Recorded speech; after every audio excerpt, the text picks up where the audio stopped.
이제 닷새가 지나서 대제사장 아나니아, 아나니아가 장로 몇 명과 더둘로라 하는 변호사를 데리고 내려왔다 그랬습니다. 그 판사가 총독이 되는 거고 더둘로는 고소인이 되고 바울이 피고가 된 겁니다.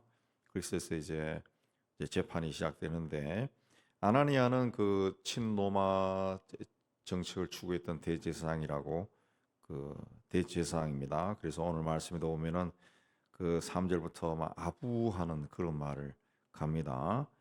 하면서 우리가 보니 5절에 이 사람은 이 전염병 같은 자요 천하에 흩어진 유대인을 소유하게 하는 자요 나사렛 이단의 우두머리다 그랬습니다. 전염병 같은 자다 그랬습니다. 그리고 나사렛 이단의 우두머리다. 또 6절에 보면 성전을 더럽힌 자다. 더럽게 하려 함으로 그렇습니다. 성전을 더럽게 했다라고 하는 말은 사도행전 21장 28절 이하에 보면은 바울이 에베소 출신인 드로비모를 데리고 이 성전에 들어간 적이 있습니다. 근데 예루살렘 성전은 이방인들이 들어갈 수 있는 곳이 있어요. 그래서 그걸 이방인의 뜰이라 그럽니다. 그러니까 이 바울은 아마 자기의 동역자인 드로비모를 데리고 성전에 데려와서 성전 이곳저곳을 가리키고 그 성전에서 무슨 일이 있었는가, 예수님 당시에 어떤 일이 있었는가, 또 뭐 그 이 성전의 역사라든가 그런 걸 주 이야기했을 겁니다. 그렇게 다니는 모습을 이제 바울을 싫어하는 사람들이 본 거죠. 그래서 그들은 저 바울이 저 이방인들을 데리고 성전 안에 들어갔다 오해했을 수도 있고 덮어 씌웠을 수도 있습니다. 근데 당시 성전의 법은 이방인들이 성전 안에 들어가거나 그들이 성전 안에 들어가는 것을 방조한 유대인들은 돌에 쳐 죽이거나 사형에 처하도록 되어 있습니다. 바리새인 중에 바리새인이었던 바울이 그걸 몰랐을 리가 없습니다. 그래서 아마 바울도 전혀 그렇게 일을 하지 않았을 거예요. 근데 바울을 제거하기 위해서 성전을 더럽히는 자다. 그런 제목을 갖다 붙인 겁니다. 또 5절에는 이 사람은 전염병 같은 자다. 전염병 같은 자다. 전염병을 퍼뜨리는 자다. 전염병을 퍼뜨리는 것과 같은 일을 하는 자다. 그런 뜻입니다. 어떻게 전염병과 같은 일을 하는 자냐? 나사렛 이단의 우두머리라는 거예요. 나사렛 이단. 예. 바울은 그 다니는 곳마다 예수가 그리스도다 그 말을 전하고 다녔습니다. 그래서 그 말씀을 듣는 곳마다 이 소동이 일어났어요. 소동이 예수를 영접하는 사람도 있었지만은 놀래가지고 이 바울을 오히려 해치려고 하는 사람이 막 있었다는 거죠. 제일 먼저 일어난 것이 이제 다메섹에 있는 그리스도인들 체포하러 가서 거기서 바울이 극적으로 부활하신 예수를 만나고 회심을 하죠. 회심을 하자마자 눈을 뜨자마자 바울이 도시를 돌아다니면서 예수를 하나님의 아들이다, 그리스도다라고 선포하고 다녔다는 거죠. 그러니까 다메섹에 있었던 유대인들은 바울이 동료들을 데리고 이제 다메섹에 곧 도착하면은 함께 다메섹에 사는 예수 믿는 자들을 박멸할 계획을 가지고 있었는데 그 우두머리 되는 사울이 다메섹에 들어와서 오히려 예수가 그리스도다라고 전하고 다니니까 굉장히 쇼크를 받았을 겁니다. 그래서 막 미움도 더 강해졌겠죠. 또 안디옥에 갔을 때도 1년 동안 그곳에 머물며 복음을 전했습니다. 구브로 섬에 건너갔을 때도 복음을 전했습니다. 무당이 그를 반대했지만은 예수 이름으로 무당을 책망하니까 그가 소경이 되고 그걸 본 로마 총독이 예수를 믿는 그런 일도 일어났습니다. 아시아로 갔을 때는 아시아 사람들이 예수의 복음을 듣게 되고 또 우상을 부리고 또 주술서 책들을 모아서 불을 태웠습니다.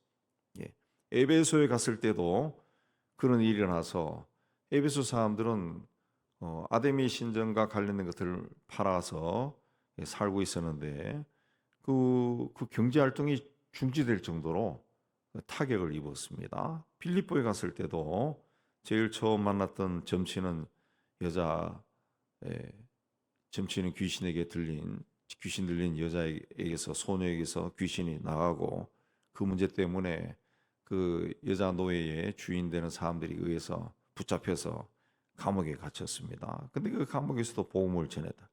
예, 훗날 로마에 가서도 제수의 몸으로서 또 복음을 전했습니다. 이 바울은 그 생명이 다하는 그날까지 그 귀에만 있으면 복음을 전했다. 예, 감옥 안에서는 같은 제수들에게 또 간수에게도 복음을 전하고 그렇게 했습니다. 그러니까 바울이라는 사람은 그야말로 예수라는 병을 퍼뜨리는 전염병 같은 자라는 거죠. 우리가 병이 걸릴 때 바이러스가 우리 몸 안에 들어와서 그 바이러스가 힘을 얻어서 막 돌아다니면 병이 생기잖아요. 병이 생긴 것처럼 바울은 자기 안에 있는 예수를 사람들에게 계속 전했다는 거죠. 그래서 우상을 무너뜨리고 또 잘못된 철학을 쫓는 사람들을 바른 길로 인도하고 그리고 걱정 근심에 사로잡힌 사람들을 또 해방시켜주고 또 죄와 귀신에 결박되어 있는 사람들도 자유케 해주고 그런 일들을 해서 하나님 나라를 확장하고 사람들을 속박에서 해방시켜 주었습니다. 복음을 통해 가지고. 그래서 전염병 같은 자다. 이게 맞는 일이죠. 맞느냐. 사람들이 본 건 맞는 일이고 또 천하에 흩어진 유대인들을 소유하게 하는 일도 맞는 일입니다. 맞는 일. 그래서 이걸로 고발했는데 바울이 또 변론을 하죠. 바울이 10절부터 변론을 해서 쭉 설명을 합니다. 그리고 21절의 결론으로 내가 죽은 자의 부활에 대하여 오늘 너희 앞에 신문을 받는다고 한 이 소리만 있을 따름이다. 그랬습니다. 부활에 대해서 논쟁이 벌어졌다. 그렇게 이야기하는 거죠. 그러니까 복음에서 가장 중요한 것이 예수 그리스도의 십자가의 죽음과 또 그분이 죽은 지 사흘 만에 살아나셨다는 것입니다. 부활하셨다. 우리는 그 예수님이 십자가에 죽으신 것만이 아니라 무덤에서 부활하셨다. 그걸 믿고 있습니다. 그 부활의 종교죠. 부활이 없으면은 고린도서에 너희의 믿는 것도 다 헛것이다. 그렇습니다. 우리가 가지고 있는 믿음은 부활입니다. 부활. 세상 어느 종교도 사람이 죽었다가 살아난다는 것을 교리적으로 가르치는 곳은 하나도 없습니다. 다 인간 세상의 어떤 그 걱정 근심을 어떻게 이겨 나갈 수 있느냐, 이 괴로움을 어떻게 이겨 나갈 수 있느냐, 그게 초점이 맞춰져 있지. 아니면은 그 기복적인 신앙들처럼 미신처럼 어떻게 하면 복을 받을 수 있는가, 그 이야기하지. 죽은 사람이 다시 살아난다. 그걸 이야기하는 것은 기독교밖에 없어. 그래서 복음입니다. 왜 죽느냐? 사람이 왜 죽느냐? 그것도 이야기하는 것이 우리 기독교밖에 없죠. 우리는 죄로 인해서 죽는 것이고 예수께서 부활하신 것은 죄의 권세를 이긴 것이다. 그렇게 합니다. 죄로 인해서 사람이 죽는 것이고 그러므로 예수님이 부활하셨다라는 것은 죄의 권세를 물리친 거다.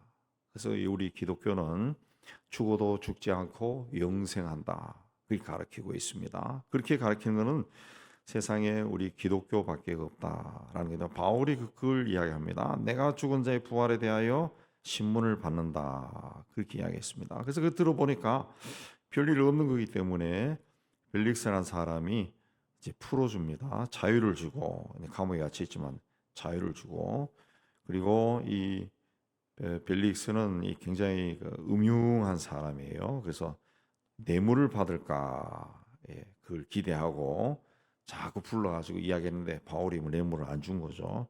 그래서 거의 오랜 한 2년 정도 갇혀 있었던 것 같아요. 27절에. 그래서 유대인의 마음을 얻기 위해서 그를 구류하여 뒀다. 그렇습니다.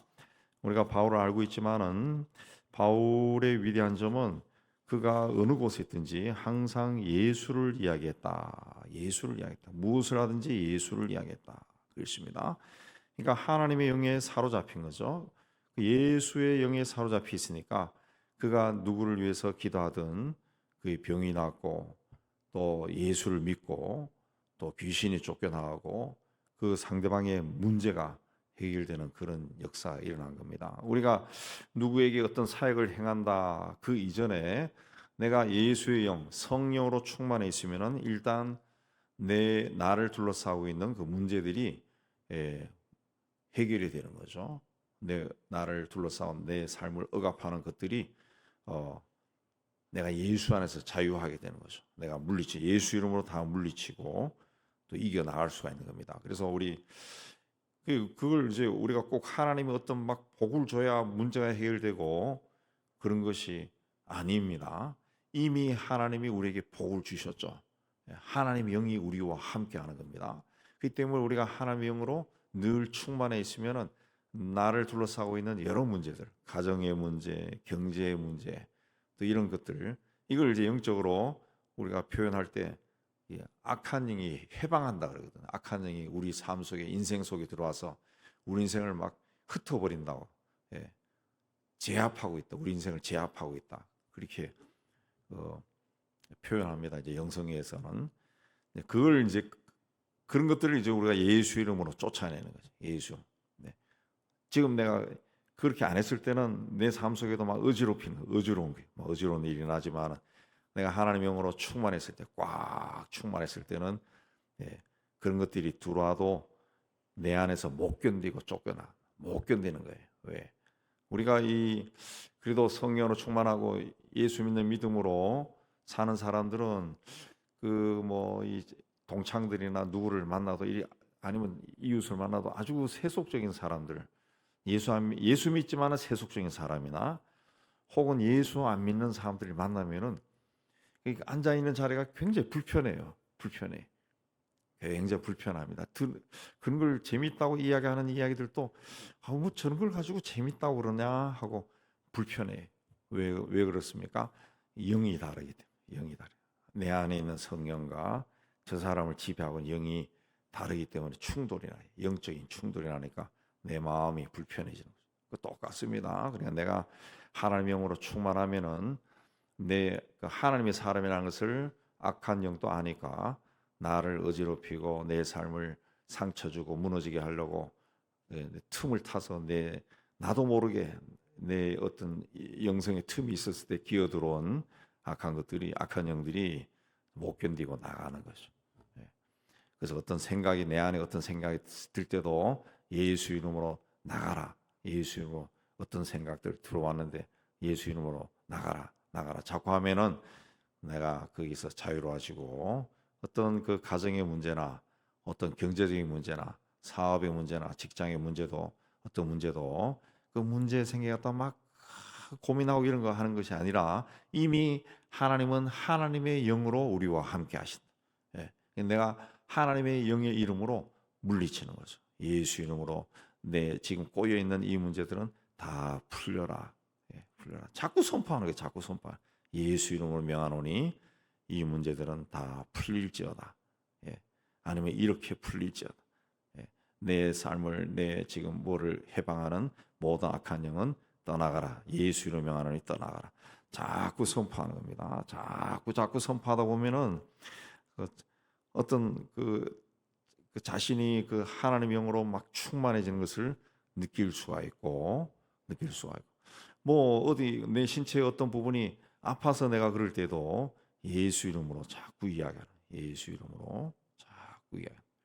제가 언젠가도 말씀드렸는데 제가 학교 교목할 때 저는 항상 이렇게 눈이 가만 보니까 이제 이 눈도 그렇지만은 그 안경을 맞추는 게 잘못 맞춘 것이 많았던 것 같아요.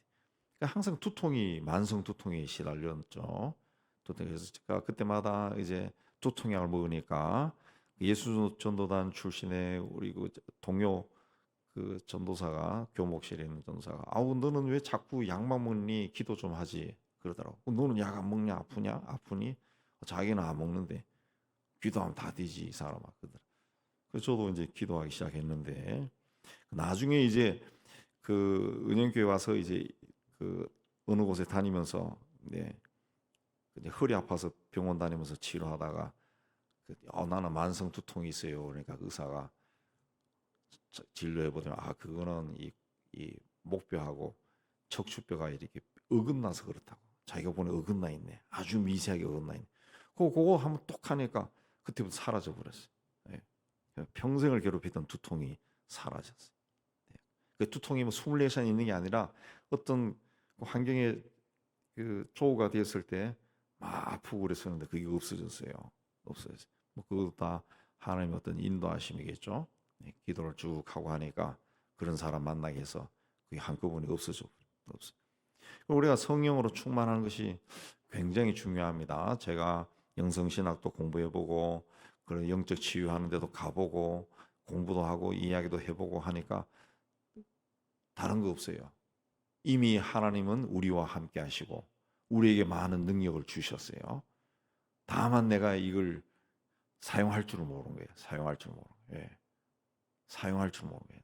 하나님이 나에게 어떤 도구를 줬는데 그 도구를 사용할 줄을 모르는 거예요. 사용할 줄을 모르기 때문에 우리 어제 그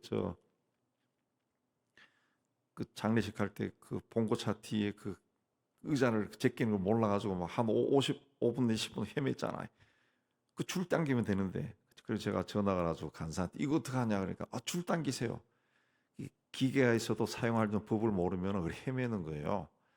우리가 성령으로 충만한다는 것이 굉장히 중요합니다. 성령으로 충만해 굉장히 중요해요. 근데 내 인생의 문제, 내 삶 속에 기어 들어온 모든 문제가 하나님의 영으로 충만했을 때 해결이 될 수 있는 거예요. 해결될 수. 그래서 예수 이름으로 착 물리지. 그렇게 할 때 우리 성경에 쭉 나오지만은 예수의 이름이 왜 권세가 있는가 그걸 알게 됩니다. 알게 됩니다. 이미 우리와 함께 하시는 하나님과 함께 하나님과 동행하는 삶을 살아서 여러분의 삶의 모든 문제가 하나하나 해결되고 정말 이 예수로 인해서 기쁨이 충만한 그런 은혜를 누리기를 주의 이름으로 축복합니다.